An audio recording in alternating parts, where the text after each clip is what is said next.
Hoy leemos el Evangelio según San Mateo, capítulo 23, versículos del 1 al 12. En aquel tiempo Jesús dijo a las multitudes y a sus discípulos: En la cátedra de Moisés se han sentado los escribas y los fariseos. Hagan pues todo lo que les dicen, pero no imiten sus obras, porque dicen una cosa y hacen otra. Hacen fardos muy pesados y difíciles de llevar, y los echan sobre las espaldas de los hombres, pero ellos ni con el dedo los quieren mover. Todo lo hacen para que los vea la gente. Ensanchan las filacterias y las franjas del manto. Es sagrado ocupar los primeros lugares en los banquetes y los asientos de honor en las sinagogas. Les gusta que los saluden en las plazas y que la gente los llame maestros. Ustedes, en cambio, no dejen que los llamen maestros, porque no tienen más que un maestro y todos ustedes son hermanos.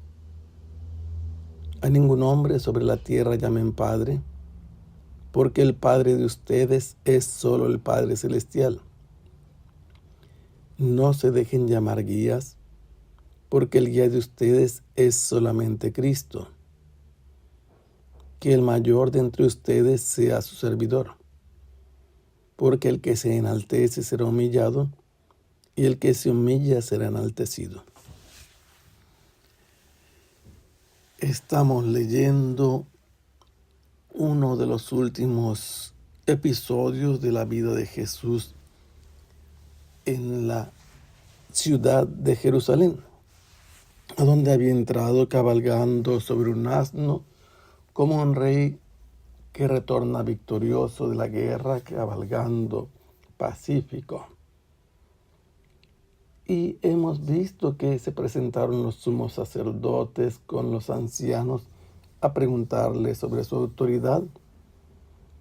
Y finalmente Jesús les ganó la discusión. Después vinieron los discípulos de los fariseos y los escribas para preguntarle acerca, junto con los herodianos, si debía pagarse el tributo al César. Y también los evidenció al hacer que sacaran una moneda prohibida dentro del templo y les demostró que se debería de pagar al César, y no cayó en la trampa. Cuando se presentaron los saduceos resultó exactamente lo mismo. Jesús les demostró que no conocían las Escrituras ni el poder de Dios respecto a la resurrección. Luego vino un maestro de la ley queriendo hacer que Jesús quedara mal delante de todos en relación con el conocimiento de todos los mandamientos, y Jesús también le ganó el argumento. Ahora resulta que Jesús dirige su palabra a las muchedumbres y a sus discípulos. Jesús se encuentra en la parte oriental del templo, donde los maestros de la ley enseñaban a los peregrinos.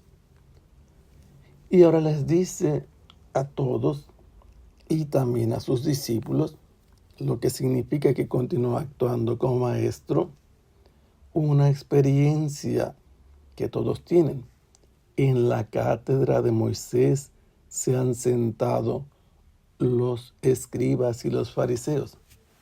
¿Y qué significa la cátedra de Moisés? En todas las sinagogas, como se puede ver actualmente en Corazín, había un sitial, un lugar adornado, muy distinguido enfrente de todos en la sinagoga.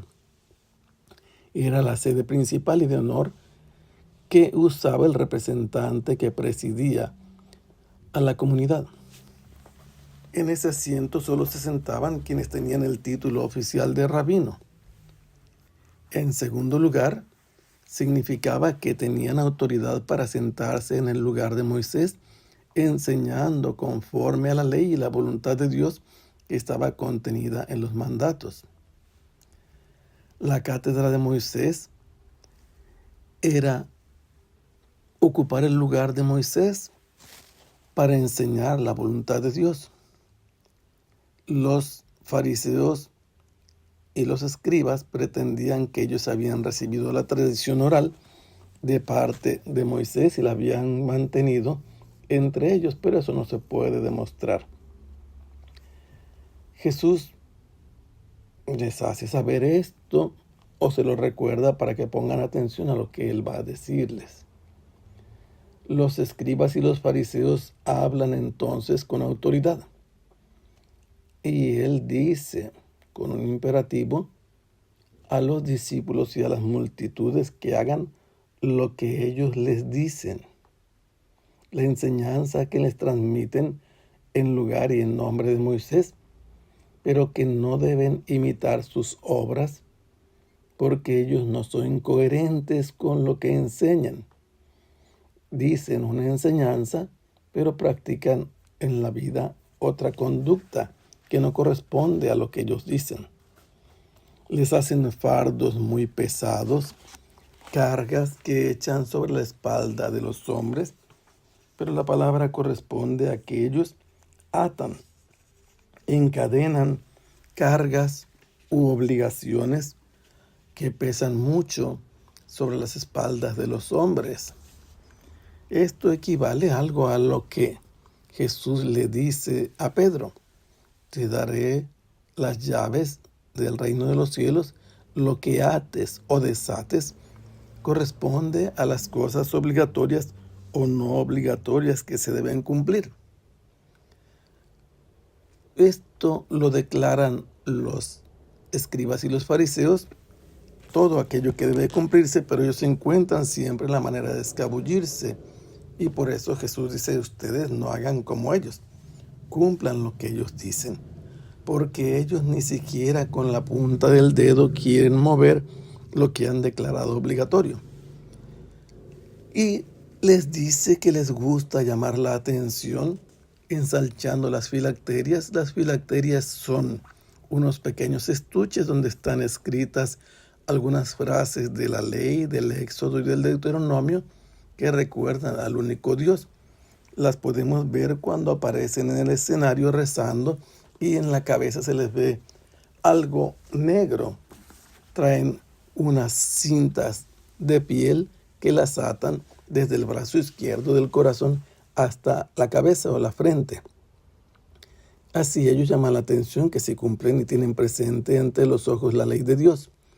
Las franjas del manto también estaba mandado que llevaran como judíos piadosos ese signo de que reconocen los mandamientos de Dios, que respetan la ley. Así lo decía el Deuteronomio, así lo dice el libro de los Números, pero esto lo hacían más llamativo para que la gente los respetara. Se caracterizaban como actores para llamar la atención. Y lo mismo cuando acudían a un banquete, lo hemos leído en estos días, buscaban siempre los asientos de honor, lo mismo en los actos sociales como los banquetes, que en los momentos del culto, queriendo los sitios de honor en las sinagogas. Y cuando andaban por las plazas, buscaban los lugares más concurridos para hacerse saludar, y donde pasaban les agradaba que lo llamaran maestro, rabí. Pero Jesús dice a los discípulos que ellos no deben buscar ese reconocimiento y ese aplauso, que lo llamen así. Solamente tienen un maestro que es Jesús. Y sobre la tierra ningún hombre deberían de llamar Padre, porque el Padre de ustedes es solo el Padre Celestial. Ellos querían que le llamaran mi Padre, pero ¿a qué se refiere? A la búsqueda del aplauso y el reconocimiento. Tenemos que considerar que literalmente se refiere a esta obsesión de ellos, porque San Pablo no prohíbe que un hijo llame padre a su padre, y un hijo tiene que reconocerlo. Y él mismo le dice a los corintios: aunque ustedes hayan tenido 10,000 pedagogos en Cristo, no tienen muchos padres, porque he sido yo, por el Evangelio, quien los engendré en Cristo Jesús.